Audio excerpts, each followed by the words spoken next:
Tokneneng mo na ang niluto ko. Grabe, suka pa lang panalo na. Tapos may maraming sibuyas at pipino pang kasama. Don't worry dahil pati paggawa ng suka ay ituturo ko. Pero sa ngayon, tikman muna natin to. Maglaga muna tayo ng itlog.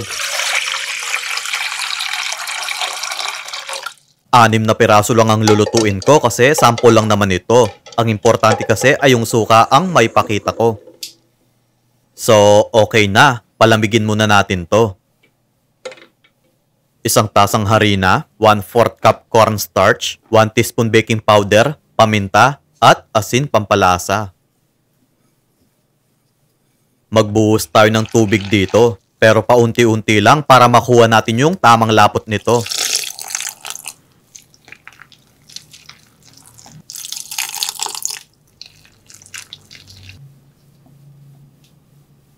Next, maglagay tayo ng orange food color.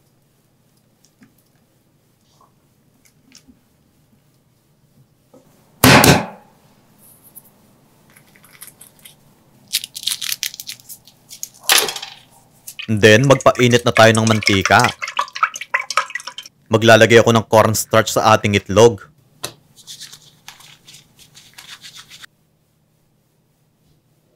Tapos, ilubog natin yung itlog sa ating mixture. Hindi ko nakakapalan kasi ako lang naman ang kakain nito.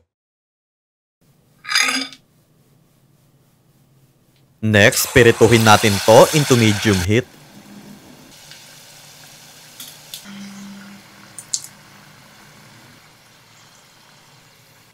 Ilagay muna natin sa strainer para matanggal ang excess oil. Guys, heto yung mga non-stick pan na ginagamit ko. Bale, isang set na to. Tapos, mahigit 1,500 pesos lang ang presyo. Then, heto naman yung silicone utensils. Bale, mahigit 500 pesos lang ang presyo nito. Tapos, 11 piraso. Ilalagay ko lang sa comment section kung saan ko nabili ang mga ito. 3 pirasong sibuyas, 4 cloves garlic, pipino, 1/4 cup sugar, paminta, asin, 1 tasang suka, at 1 tasang tubig.